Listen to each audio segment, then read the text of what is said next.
right now, it's interesting as a society that there's this negative attitude towards capitalism. There's negative view towards profit. And they're thinking, wow, like, you look at like as business leaders and even small business leaders, like we're all sitting in the back room smoking cigars, just saying, oh, what a wonderful time it is. And like people are so expendable and let's just like, you're rolling in cash and money and profit. Like profit's a bad thing.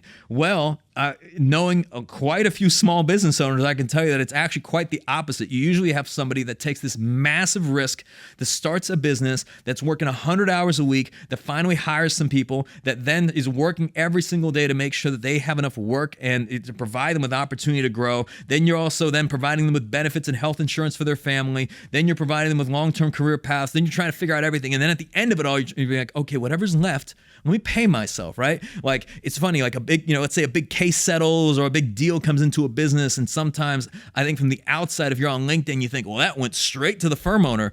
Yeah, after that pizza got chopped up, 12 ways, you get like 1/4 slice at the end by the time it hits your account, right? After it went to paying all the overheads, after it went to taxes, after it went to paying, everyone's payroll, then the benefits, then all the infrastructure, then the software, then the marketing to bring in new cases, all these things. It's like by the time it gets to you, it's usually not a whole lot, at least off any one case or any one deal. So, there's nothing wrong with turning a profit. A business should be profitable. And in fact, I don't know that a business is healthy when it's not profitable. You look at this wave of layoffs happening now across various companies that you would think, man, if I can only get a job at the #1 most successful SaaS company, publicly traded company in the world, Salesforce, I'd be looking pretty good. Boom, layoffs, right? Well, maybe at Google, layoffs. Maybe at Amazon, nope, they're going to lay off there too. Well, maybe at Meta, nope, layoffs there too. Everywhere they're doing layoffs at places you would think were traditionally going to have a lot of stability and security and all these different things. And the truth is, they don't.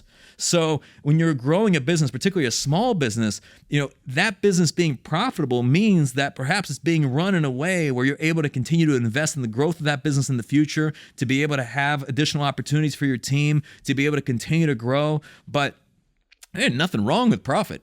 I think a lot of times where people view it as a negative thing is if they see that it's, only the owner benefits, right? And instead, perhaps you can create a structure in your organization like we've always had at Crisp for the last, 7-8 years or so, where we do a team profit share, right? So we want to be able to share. We have value sharing in the sense that if you, not just perform in your role, but if you drive additional value for the organization, we want to share in that value. And I believe that's the right thing to do. It shouldn't be just me winning. It should be the entire organization winning. And in fact, I win last, right? And when we lose, I lose first. So that's always been the case. So I would view a lot of the things that you read on a platform like LinkedIn with a grain of salt, because anyone can write anything. Anyone can make any situation seem a certain way. But the reality of it is, if you solely look at that without, doing any sort of, I wonder what is true here, or is that really like, you don't know what's really going on in that business, or what's really like in this person's bank account, if they are truly successful, you may be leading yourself astray.